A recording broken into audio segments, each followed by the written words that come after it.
right, welcome everyone to another edition of RF Sports Radio. I'm your host, RF, joined by my co-host, the star of the show, Royce Fisher. Royce, how you doing today, man? I'm doing great, Ryan. I'm enjoying sports, man. I'm enjoying everything: baseball, WNBA, basketball, football. It's a perfect storm. I'm enjoying it, man.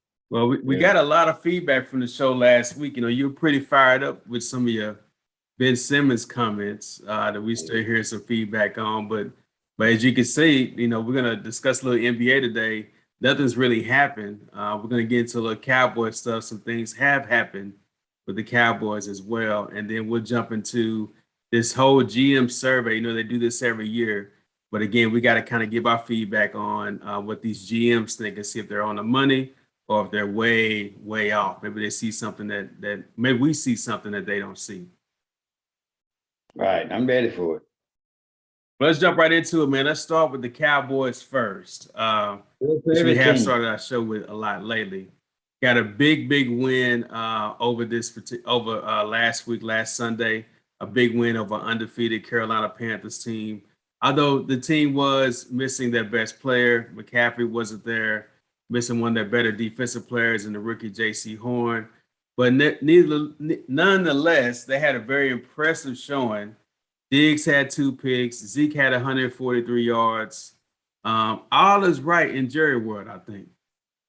But right now, I actually was cheering for the game. This first time in years, I actually cheered for the Cowboys because it was such an exciting game. Diggs, man, he's got to be Defensive Player of the Year, man. Five Yeah. interceptions. You know, the defense has played better. That's always been the Cowboys' Achilles heel was defense. Everybody coming to the season was worried about that. He's proven everybody he's back. He's back and better. I think that time off gave him a chance to look in from the sidelines, and to read defenses and learn a lot of stuff. He's playing great. Actually, they're the top two teams in the NFL right now. It's hard for me to say that, but I have to state the fact. Yeah, And I think they're playing better than anybody right I told Chris, who's been on our show before, my brother Chris, your other son Chris, we won our lick back with the Tampa Bay Buccaneers. They're the only now. team that kind of got lucky, and we left too much time on the clock, of course, for Brady, but it ended up biting us. You brought up Trayvon Diggs with the 2 picks, 5 picks in 4 games. I mean, I don't think you can ask for anything better. I had a lot of reservations about the Cowboys defense and know what they would do. Didn't know how good they would be. I knew they wouldn't be. I never thought they'd be up to par with our offense, and I still don't think they necessarily are, but they are playing better. They are getting turnovers, which we didn't get for the last 3 years or 4 years probably. And I like what they're doing. Now, my question is, can they continue to win despite their head coach? Because I'm sorry, I'm not confident in some of his decision making in these 4 games, even though they've been competitive games, 3 wins, 1 loss, but his decision making bothers me at time to time. Well, I hope he doesn't cost y'all a game because I can name 2 games he almost cost you Yeah. by his decision. Somebody need to be in this ear. Somebody in the booth on the sideline need to get in his ear and tell him what's going on. I don't think he uh, sees it all. He may be preoccupied. One excuse was he couldn't see the time clock. Yeah. Now, come on, Rod. The clock's all over the field. Quarterback, everybody can see it. And then the offensive coordinator said, one of the camera guys was in his way. All you have to do is move your head to the side, Right. to the camera. Right. But I hope that doesn't cost you a game. It's very important that you get that right. A couple of times he held the red flag, but he should have thrown the red flag out. He didn't. But I hope it doesn't cost you a game. Somebody needs to get in this ear and correct that before it But costs you a whole. he puts a lot of faith into his coordinators. That's kind of his style. From But what does what he my do? insiders say again. What does he do? Yeah, He doesn't well, call plays. for what my insiders tell me is that his style is different than what we are used to in Dallas. I mean, he basically relies heavily on the coordinators to do everything from not just calling plays, but making important game decisions. He wants to empower these coordinators. That's his. He looks at the head coaching job as more of an administrative job versus an actual coaching X and O's job, which I don't know how I feel about that because I'm not used to that. I think the head coach should have the final say so. And it's evident in some of the decisions that we've seen, like you talked about the missed clock management. I mean, he could have called a timeout if he really didn't know. Then, of course, they go for that punt rush that ended up giving that team a first down. It almost cost us a game. Taking out Stephon Diggs after he got 2 picks, even though they may have been up by 19 points, but you're going against an offense that can score. There's always proven they can, and they did. Proven they can move the ball. So that was a decision. I scratched my head on that, and you and I both talked about that. Why is he out of the game? And the game's not even over with. I understand if it was 5 minutes left in the game, it was a whole quarter. You took him out, but so Kellen Moore is really the head coach of the Cowboys. That's what you he's the head coach of the offense, obviously. And then, of course, the coach of our defense is Dan Quinn. But he's letting them make all the decisions, which I don't know how I feel about that. That's just a new style of coaching or something. I don't know. But it just bothers me that the head coach is not the last say in some of these big game time decisions. He's leaving it up to the coordinators, and I just think that's going to be disastrous at some point. Yeah, he better correct that soon, real soon, because it's going to cost you a game. Yeah, it's going to cost us a game for sure. In other NFL news, we did have another big game Sunday where Tom Brady went back to New England to play his former team, his former coach. They were talking about all the emotions in that game and everything. Honestly, I think he handled it pretty well. I don't think he was really bothered that much about going there. Maybe at the beginning, but I didn't think he had a great game. But I don't think it really bothered him over such a big deal like everyone was making it out to be. Well, he was kind of shaky at the beginning of the game. He struggled in that game. It might not psychologically, but the way Belichick played him and the way the Patriots played him, I think gave him problems. That was probably his worst game so far this year. I know it was raining, but he's struggling in that game. And, other than the field goal, hitting the crossbar, they would have lost. Yeah, they would have. Yeah. Maybe that opened it to show everybody how to play them. Of course, now they were without a lot of players, injured. But I know he's glad to get that over with because I think the media and the fans made a big hype out of it.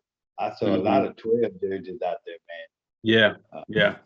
Well, I was honestly more impressed by how the coaching job that Belichick did to get his team ready to play. Those are young guys, new guys to that kind of team. They really don't have, maybe that helped them having guys that really hadn't been in a situation like that in Foxborough before or been a teammate of Tom Brady's in the past.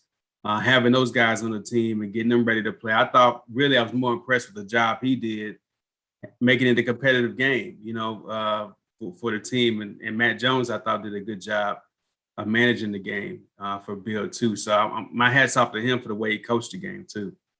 Yeah, I think he let the players know. I would like to hear the talk before the game.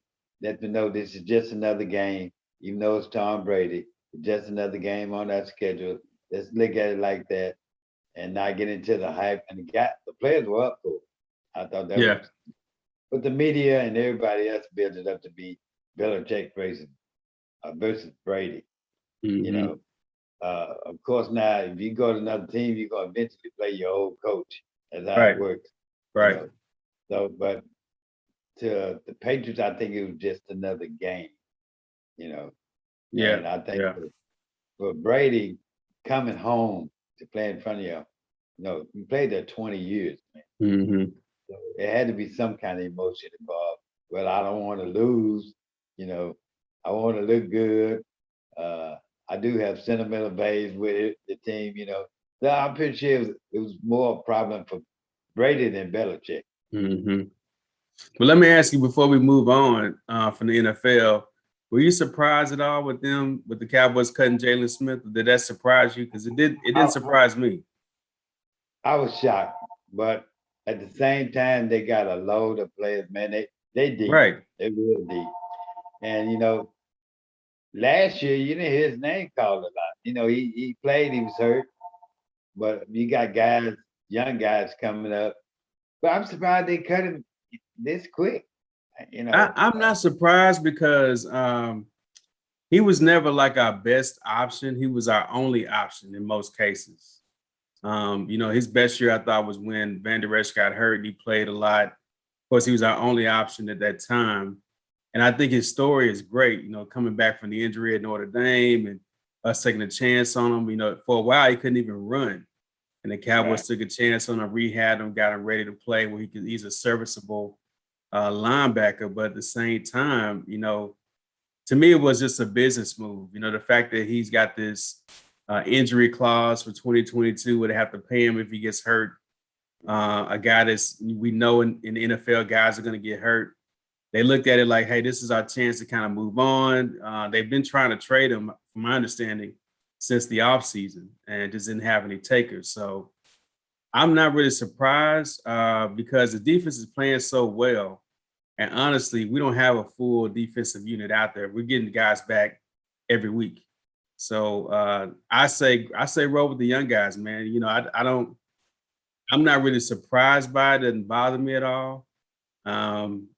We just got. I mean, we just got to get Micah Parsons back as a linebacker, not as a defensive end. So I don't know how that's going to work, but I guess we'll find out here soon. But my problem is you still had to pay him. Yeah, you still got to pay him. True. You got to pay him. And he might have helped your team for being on the field, but teaching the young guys, these guys are new. Parsons are new. I mean, maybe he could learn something. Well, maybe he wasn't that kind of guy. Maybe we think he was that kind of guy. Maybe he wasn't a good locker room influence, a locker room guy. Else maybe they would have kept him. Yeah, but he got picked up real quick. Where'd he go? New York? Mm-hmm. Real quick. I mean, so I hope he don't come back to Hunter. Yeah. Yeah, I knew he'd get picked up pretty fast. But they are deep. They are deep. And the way these young guys are playing, they didn't have a spot for him, really. But yeah, like I said, if I'm paying a guy, I want to get something out of it. That's just me as a GM. But I'm pretty sure they had their reason. They saw something we don't see every day. Like, yeah, obviously they did. Right. Let's transition from the NFL and talk some NBA, man. Preseason has started. We're going to our first Mavericks preseason game this week, which is going to be great. We have been in that arena in so long. Especially with fans. So this is going to be fantastic. I can't wait for that. So I'm kind of got NBA on the brain. I've been watching games, and even though these games don't really matter, guys are not playing. I'm still kind of watching the games. Before we get into this GM survey, kind of go through it real fast. We touched on this a little bit last episode with the whole protocol for the vaccine and how certain states, certain cities are going to have certain protocols that the NBA is going to have to follow. And then we heard, of course, the NBA deciding that players that miss games are not going to get paid. And we had a situation in Golden State, but Wiggins elected to go ahead and get the vaccine so he can play. You did the right thing, that money sign. But now we got a situation with a guy that, it has always been on his own page, let's just say, with Kyrie Irving. He's going to be missing $381,000 a game. And the way things stand right now, he won't be able to practice with the team, nor will he be able to play any home games if they keep him on the active roster. So there's only about a week left to make this decision. So what does Kyrie do, and what do you think the Nets should do? Well, Kyrie has always been kind of considered himself a free-minded thinker, I guess. The world is flat, the Illuminati, stuff he come up with. I don't know where he's doing this research from, but, a lot of times people can be misinformed. I think he's misinformed about the vaccine. The science is there, and like I said last week, they have team doctors. I'm pretty sure he's been hurt. We know he's been hurt. He's been in and out of the lineup everywhere he's been. He's having to follow doctor's orders. And we talking about scientists are telling you that the vaccine works. Yeah. I have a problem with him. Why would you recruited James Harden and Kevin Durant? Why would you do that to them? You know, and the team.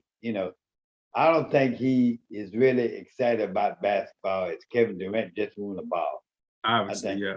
Obviously. Kevin, right? James Harden just won the ball, Hmm. and they went to a franchise that has never won a championship. They could have went to the Knicks. The Knicks won a championship. They're already, in the book. But Book, I think that's why they went to Booker. So they wanted to bring a championship to a place that never won. They have a Hmm. good chance of being. I Yeah. don't understand him. I think he's going to eventually get the vaccine. You can't be a. There's no part-time players in the NBA. Right. You can't. Never You has can't. been. Time never happened. I don't think it ever will. And to lose that much money, man, I know he's made a lot of money, but But losing is losing. it's kind of dumb, you Yeah. know. Yeah. I agree. Currently, listen, if you want to play basketball, go get the vaccine. If you don't, then stay at home. That's Hmm. just my opinion. So what do the Nets do? Second part of that question. What do you think they should do if he I decides agree. to stand his ground on this whole vaccine thing? I trade it. Go somewhere where you can play home games in your state or wherever you are. Uh, I trade it. You can get something for him. I know you can get something. We know they have a guy in Philly that's sitting at home too. You could trade Yeah. for. I think that's a great trade for both teams.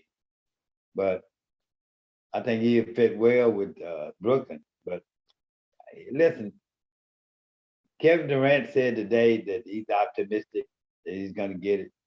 I think he eventually will. He's going to Yeah. cave in or not play. Right.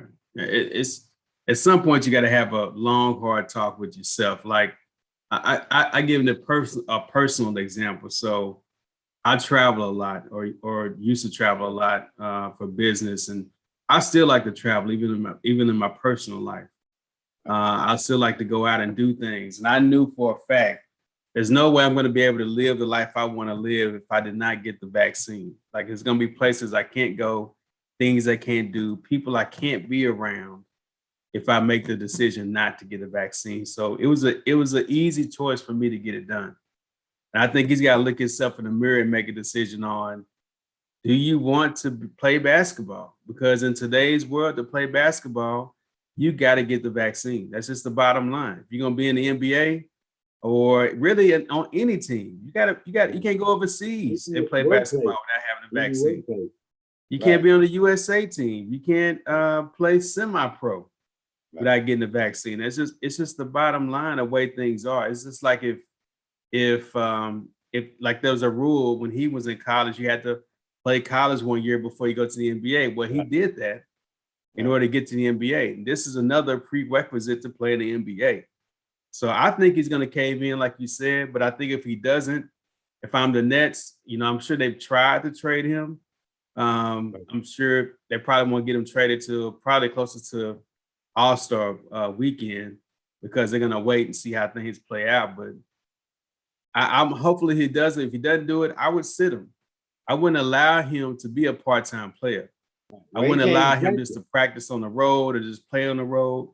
I Right. would just separate him totally from the team until he makes his decision. I wouldn't have him kind of playing a part-time role. I mean, they kind of plan for this. They got Patty Mills, they got James Harden who can run the point. I mean, they got guys that can play point guard. I would trade him to Philly for Seth Curry because you got somebody that can shoot the three, and that's what is missing. Well, But Philly's gonna want you to take Ben Simmons. That's what they're gonna want you to take. well, yeah, I'll take him. But you know, I think he considers himself a free thinker. He needs to do his research. Yeah. If you that free of a thinker, do your research. You know, and I don't think he has. I don't know the principle he's standing on. But I'm pretty sure from college to the pros, he's taken medicine. He's had shots. He's had surgery, injuries. But I don't understand it. He's gonna shoot himself in the foot. That's what Yeah. I'm saying. Yeah, I would agree. Well, let's jump into our last topic tonight, and that's the NBA GM survey. This happens every year, right during the preseason, right before the season starts, where the NBA surveys all the GMs in the NBA, the GMs of all the teams, to get their feedback. Now, my understanding is this is a kind of a write-in vote. That's the way they can get a true essence of who they think belongs in these positions, teams, and whatnot. Let's go through it real quick, Royce. I'm going to comment on these and I'm gonna get your feedback. So the first thing that they surveyed was which team will win the NBA Finals, right? So the number one team they have on the list is the Brooklyn Nets at 72%.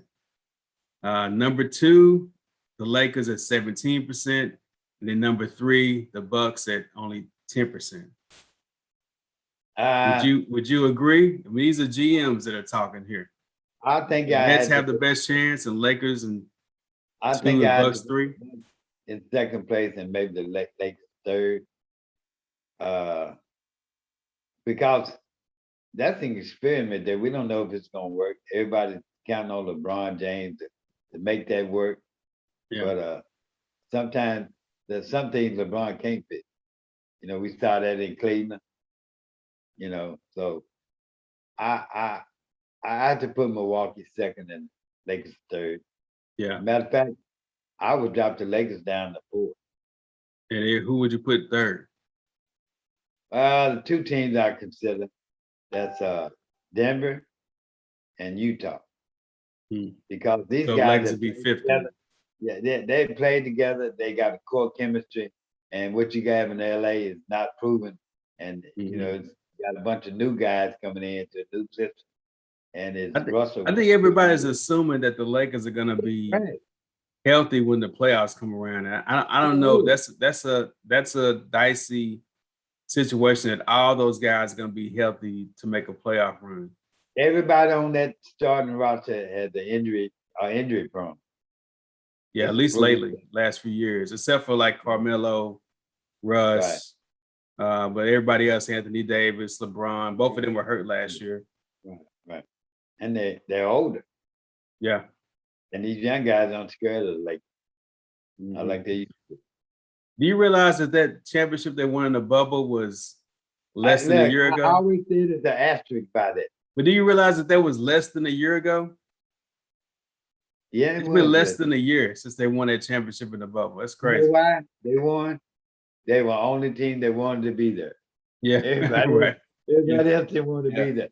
They were the only team that really wanted to be in the bubble. Them in Miami, which I think is a surprise. Miami's gonna surprise a lot of people too. I like the Nets at number one. I think that's the Kevin Durant factor, honestly. Him being the best player in the league. And then I like the Bucks at number two. I still think you can discount them. I'm like you, the Lakers are not in my top three, only because I don't know for sure if they can make it that long or be that healthy in the playoffs. So to me, it's a toss-up. I mean, you could put Phoenix in there, you could put Atlanta, you could put people don't talk about them at all, but they could be right there as well too, the way those young guys. Nobody's talking about Phoenix. Yeah. I saw them in the preseason, man. They look good. I mean, they made it to the finals. You got to give them credit. They had one of the best records. So nobody's even talking about Phoenix. Yeah. Well, here's how the GM surveyed the Eastern Conference rankings. They've got Brooklyn 1, Milwaukee 2, Miami 3, Philadelphia 4, Atlanta 5, 6 Boston, and 7 Indiana. Oh no, I'm thinking that. I got no. I don't have Indiana in the top 7. Who else would you? Well, who do they have? I don't know, but Rick Carlisle, as far as all I know, is who they have. And we know he's. I don't know. I could see. I'm trying to think of other teams. Man, I can see the Knicks in 7. I can see Chicago in 7. I can see Charlotte. They have a good team. Charlotte, yeah, I can see all those guys in 7. You know what's interesting about this? I wanted to point out is they got Atlanta ranked 5.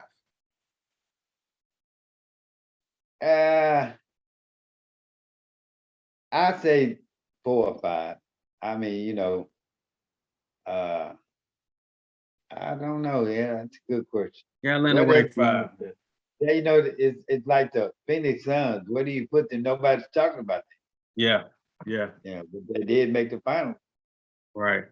Well, here's how the GM surveyed the Western Conference. They've got the Lakers 1, No, Utah in 2, Phoenix at 3, Denver at 4, Golden State at 5, Clippers at 6, Dallas at 7, and Portland at 8. I don't like the number one because I, who had the best record in the West? Was it Phoenix or Utah? Utah. Utah. Okay, so I have to put Utah number one Yeah, Utah's because gonna have the best record in the West. right, Yeah, no I doubt put about the it. Lakers at 4. I go At 4, Utah. I can see them being in top 3. I have to put them 4. I'm gonna say Utah. I'm gonna say Denver because Yeah. they win a lot of games. Murray's coming back. hmm In third place, I'm gonna put, and nobody's talking about them. I'm gonna put Phoenix or Golden State, and I'm gonna put the Lakers. Yeah, they basically have what you have and just mixed up an order. Now, here's what I don't like about what they surveyed. It's a 5.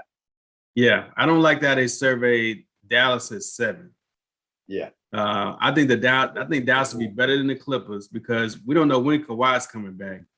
Right. I mean, we don't know when that's going to happen. I don't know what Golden State's going to look like yet. They don't get Klay Thompson back till December.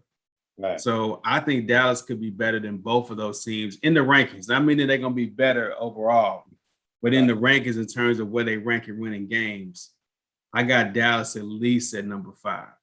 Well, you know what? Dallas had the best offense Yeah. all year last year.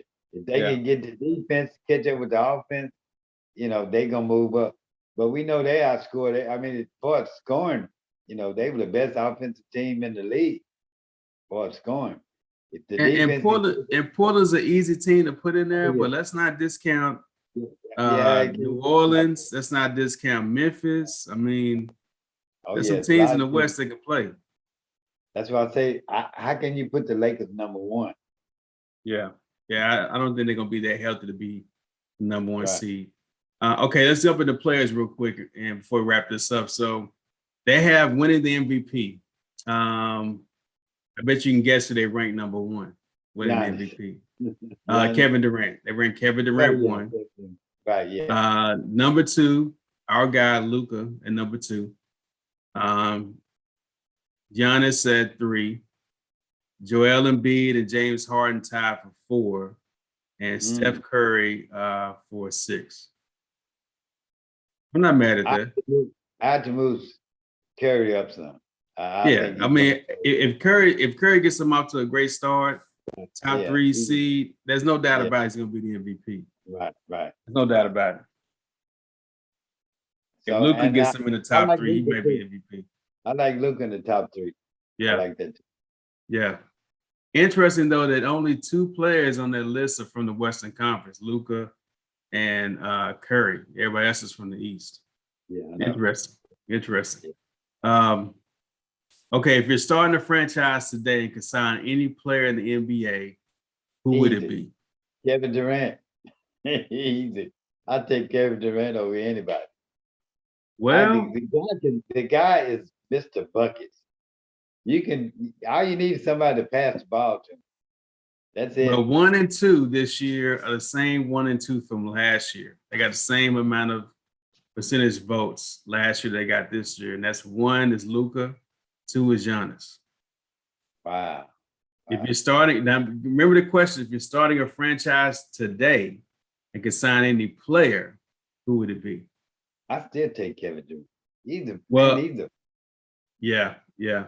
Other guys getting votes would be Anthony Davis, Durant, LeBron, the Joker, and then Zion Williamson. They also got votes as well. Who would you take?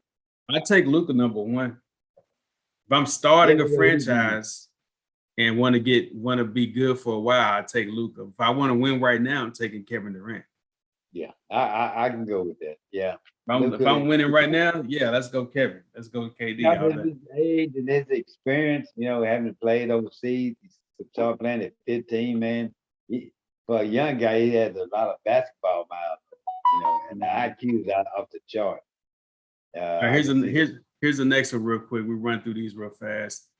Which player forces opposing coaches to make the most adjustments? Luka. Luka and Kevin Durant. I'd say 1A and 1B. Kevin Durant's 2. Steph Curry is number 1. It's what GMs say. Okay. The Curry's number 1. Make adjustments. LeBron is 3. Harden's 4. Giannis 5, and the Joker is 6. I would put LeBron at 3. Yeah, Luka's not even listed. He got votes, but he wasn't even listed. I put Joker ahead of LeBron because he inside and outside, he's got it all, man. Yeah. He's a tough guy to guard. He really is. Okay, which player is most likely to have a breakout season this year? These are all young, pretty much young guys. Morant. These are young guys. I think he's gonna have more. Jay Morant. Who? Morant, Memphis. Ja Morant. Yeah. Ja Morant got 7% of the votes. He's at number 4. He's tied with number 4 with like 4 players. Number 1 was another Memphis player, Jaren Jackson, and Anthony Edwards number 2. So, and Michael Porter Jr. at 3. I put Morant ahead of. I put him number 1. That's just me. Yeah, there's a lot of votes on here from a lot. Like the GMs voted for all their draft picks on this one, but there's a bunch of votes for a bunch of players on here. Right. All right, so who's the best guard in the NBA? And this was by a landslide. This guy got 57% of the vote. Who's the best guard in the NBA? Curry. Yeah, 57%. Lillard got 17%, and Luka got 13%. I agree with that. Okay. I agree with that. Who's the best shooting guard in the NBA? By 63%. Shooting guard, not point guard, shooting guard. Shooting guard. Wow. 63% of the vote. Same guy that won it last year from the GMs. The same player GMs voted for last year. McCullough? James Harden. Oh, yeah. Yeah, James Harden. Devin Booker's 2nd. Luka's 3rd. I agree with that.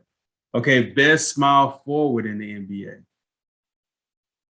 This is kind of deceiving. Think about who plays the 3 position, the point forward position. Anthony. Well, Anthony Davis plays more 4-5. Indeed. Well, they move around a little bit. It's Kevin Durant got 67% of the vote. Well, I was gonna say Kevin Durant. LeBron got 2. Kawhi got 3. LeBron was actually first last year, which is interesting. Okay, who's the best power forward in the game? Who's the best big forward in the game? Gotta be AD. Actually, no, man. Giannis. Which that's kind of deceiving because he plays more guard than forward. Yeah, he plays and center. It depends on how they line up. He plays a lot of center too. So I still say AD. Yeah. Speaking of centers, who is the best center in the NBA? Who do you think the GMs voted with 63% of the vote? The best center in the NBA. Oh, no doubt. The big guy in Utah. You talking about Rudy Gobert? Rudy Gobert. No. I give you one more guess. You close though. The best center in the NBA. Gotta be Gobert. It's Jokic. It's the Joker in Denver. 63% of the vote, and B got 2nd. Giannis got 3rd. He's in all the categories. Okay. If you say defensive player, it has to be Gobert. Yeah, well, best center though. Jokic for scoring and overall. Yeah. Okay. Okay. Now here's a quick one. Here's some off-season moves. This is interesting from GMs. Which team made the best overall moves in the off-season? Miami. Yeah, I think Miami. Miami's 47% of the vote. Yeah. And you know Um, what? That's a team that's gonna be real scary. yeah, I think they're gonna be real scary. yeah. Okay, which one player acquisition will make the biggest impact? Oh wow, that's a good. It's easy. The Miami acquisition of Kyle Lowry, that's one. That's I'm who gonna won. say Kyle Lowry. I would 77%. say Russ, but I Russ don't got know. two. Russ got Yeah, two, 17%. Kyle Lowry, because I want him to come to Dallas. Yeah. I think if Dallas had got Kyle Lowry, man, they'd be a top 3 team, man. Can you remember who won this last year? Who the GMs voted for last year? The biggest impact, one player acquisition? Last year had to be. That's a good one. And this actually it was true. It was Chris Paul. Chris Paul was the one big acquisition. Chris Paul. So Jimmy Butler been there 2 years in Miami? Yeah. Okay. His first year was the bubble year, remember? That's right. She was the bubble year. Okay, well, I say that because Chris Paul showed up in the playoffs. Yeah. Pete. Yeah. He showed up in the playoffs. That should be an easy one. All right, most underrated player acquisition. This may be a tough one. It look like they voted each. It look like each person voted for their own team, except for a few. Most underrated player acquisition. They have Larry Nance Jr. going to Portland. Oh, come on, man. And now I would have picked number 2, Patty Mills in Brooklyn. That's who I would have picked. I was gonna say Patty Mills is a dog, man. They got Spencer Dinwiddie in Washington at 3, Lonzo Ball in Chicago at 4, and Kemba Walker in New York at 5. Okay, I can go with that. But I say Patty Mills, from what I saw of him last year and in the Olympics, man, he balled out in the Olympics. Yeah. I think yeah. So what team do you think will be the most improved team this year? I'll say Miami. They got Chicago, 27%. And Golden State and LA, and the Lakers tied for 2. No Miami, nobody's gonna improve. Charlotte, Pelicans, Raptors, they're all in here as well. If Charlotte win 2 more games, they be the most improved. Yeah. Here's an easy one. Most surprising move of the offseason. Jason Kidd, head coach of the Dallas.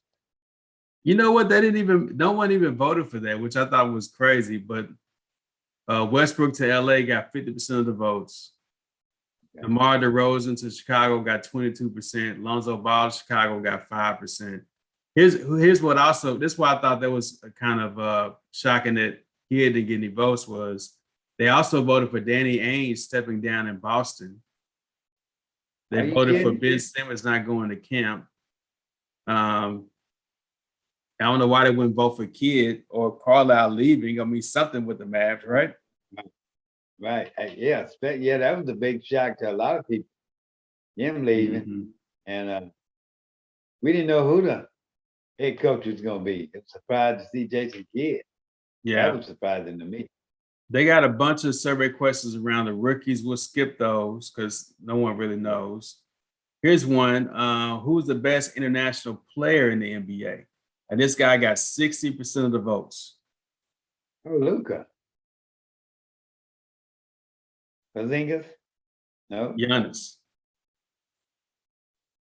Okay, man, I can't say Giannis has been there for years.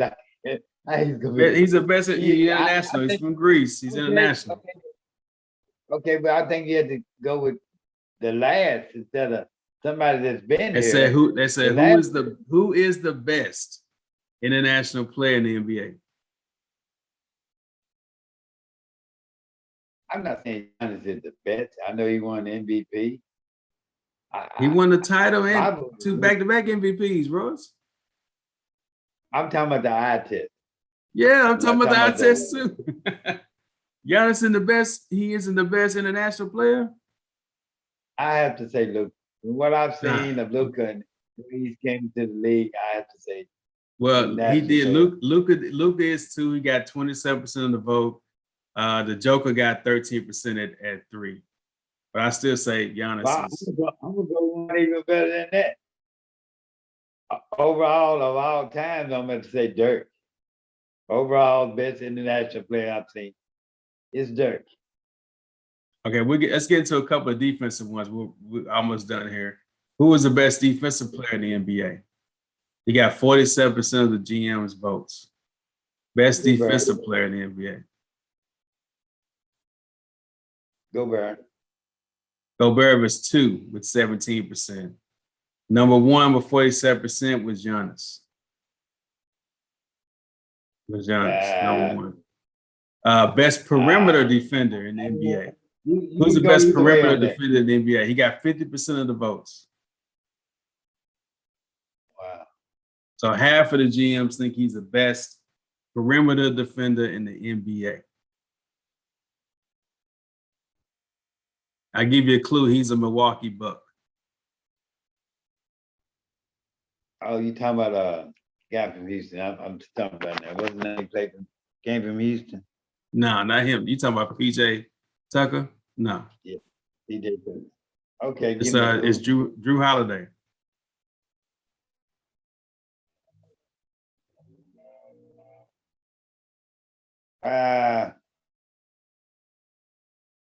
I think they gave it to him because he made a couple steals.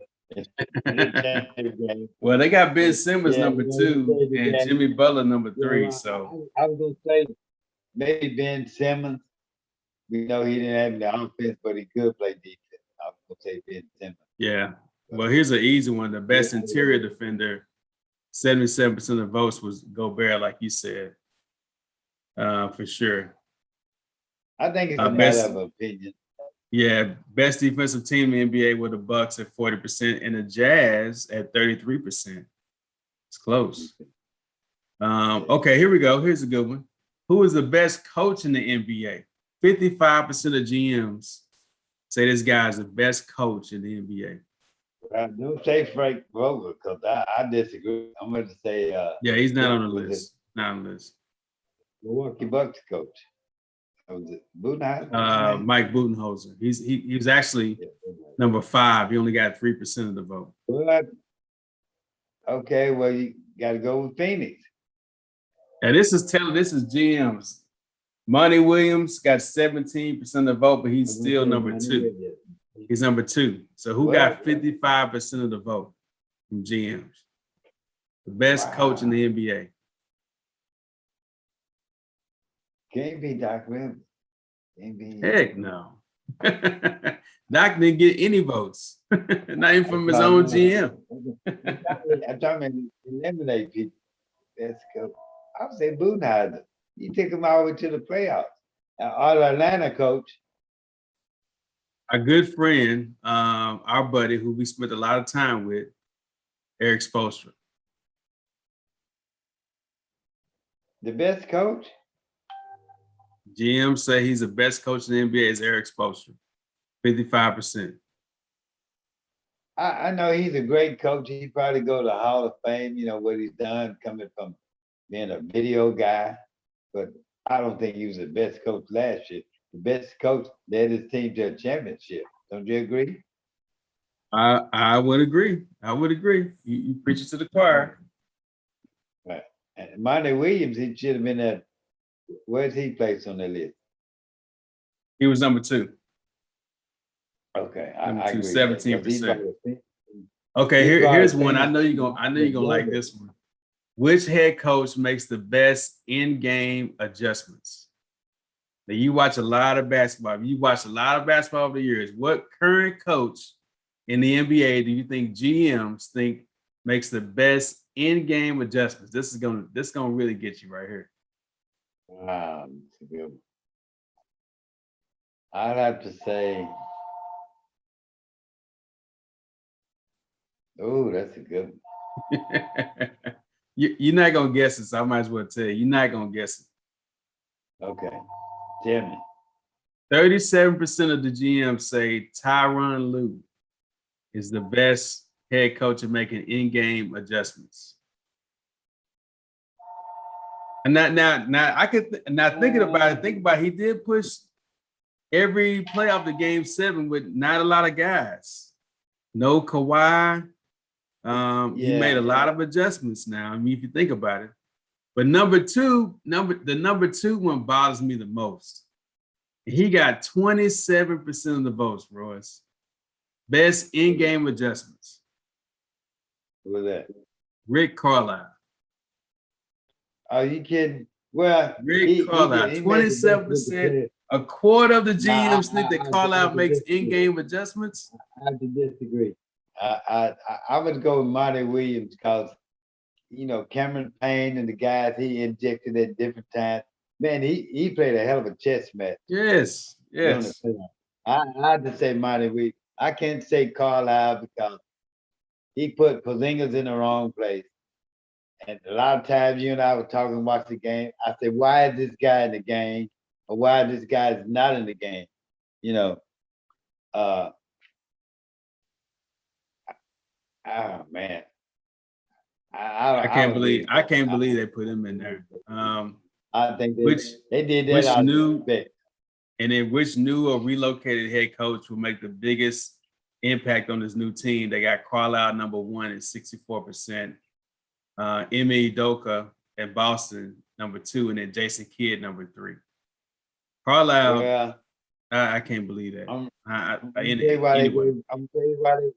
tell you why they gave to Carlisle, because he's always got the best out of what he's always dealt with. He never had superstars or a great team, but he always managed to get the best out of the players, or maybe get, you know, they get knocked out every year in the first round, but he does get into the playoffs.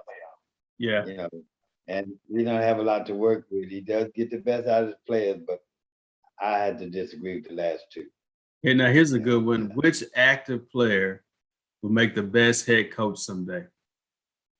It's an easy one for me. LeBron James. Huh? LeBron James. LeBron didn't get any votes.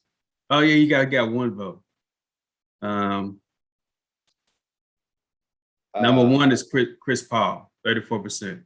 I was gonna say Chris Paul. Number 2 is gonna surprise you though. Number 2 at 14% is Rajon Rondo. Yeah, if he get him both. Yeah. All right, we got about 5 more of these. We go through these real fast. Which team is the most fun to watch? The Warriors. Warriors number 2. They got Brooklyn Nets number 1. Atlanta 3. Hornets 3. Mavericks at 5. They're the highest ranking, but second ranking Western Conference team. The Hornets. Mavericks 5. Nuggets 5. Lakers 5. Suns 5. They all tied. Okay. Which team has the best home court advantage? This would be easy. The Lakers. Utah. Yeah. But I don't know, man. The Laker fans, we've been out there. Yeah, but you know how tough it is to play in Utah and all that. Come on now. Which team has the most prominent? You say what now? Was it best arena or best fan? No, it's not. Neither one. It says best home court advantage. Oh, home court advantage. Yeah, well, you know, I had to put Portland in there somewhere because they're a rowdy crowd too. Where's Portland's number 4 behind Utah 1, Denver 2, and the Knicks at 3. Okay, yeah, New York's hard. Which team has the most promising young core? Charlotte and Chicago. 50%, over half the GMs say Atlanta. And then 10% say Boston. I mean, sorry, not Boston, Houston. They got Atlanta 1 and Houston 2. Okay, yeah, I've heard a lot of noise about Houston young group. I don't know. The most athletic player in the NBA right now is who? Giannis. Giannis is 2. Somebody got 27% of the vote, and that was Zion Williamson in New Orleans. Okay, I can go. if he stays healthy. Which player is the best pure shooter? 90% say Steph Curry. No argument there. And also receiving votes. Yeah, also receiving votes of Seth Curry. To your point. Which player is best at moving without the ball? 50% say Steph Curry. Yeah. Which player is the best passer? Which player is the best passer in the NBA, Ross? These two players tied with 33% each. You got two guesses, two players, best passers in the NBA.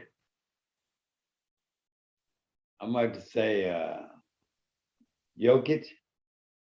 Okay, you got and one. Luka. LeBron. Jokic and LeBron. Luka was number 4 with 7%. Okay. And we'll end on this one. There's a few others, but we'll end on this one. Which player would you want taking a shot with the game on the line? Kevin Durant. This guy got 41% of the votes from the GMs. Either Curry or Kevin Durant. That's me. Durant's 1, Curry's 2. Okay. You dare to name any other players that might make the top 6? They got 6 listed here. Okay. Dame Leonard, I give you that one. You know he's going to be on the list. He's number 3. 2 players are tied for number 4. 2 international players are tied at number 4.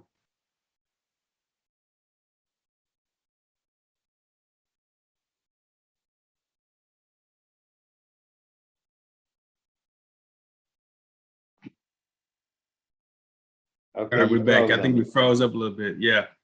2 international players are tied for number 4. International player? Yeah. Who would you take the shot with the game on the line? Is Donovan Mitchell on there? No. Luka? Luka's on there. And Luka and the Joker both are number 4. Okay. I agree with that. And Kyrie Irving at number 6. Okay. All right. Well, that's it, man. I'm gonna see the link to this, bro. It's a bunch of other stuff on here that GMs talk about, from basketball IQ to most versatile player to all of that. But that's kind of it right there. I say I agree with 75% of it.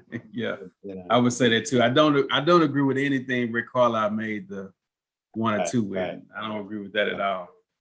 But man, that's it for our show, man. We're gonna y'all check us out next week. We're going to the game this week. Let you know how their experience is. And Cowboys got a game on Sunday as well. They play the Giants, so we got a lot to talk about. Yeah, Clippers and the Mavs tomorrow night.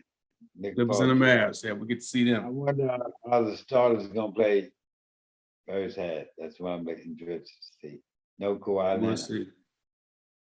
Well, thank you guys for tuning in to another episode. We'll be back next week. Stay tuned. More from RF Sports Radio. Good night.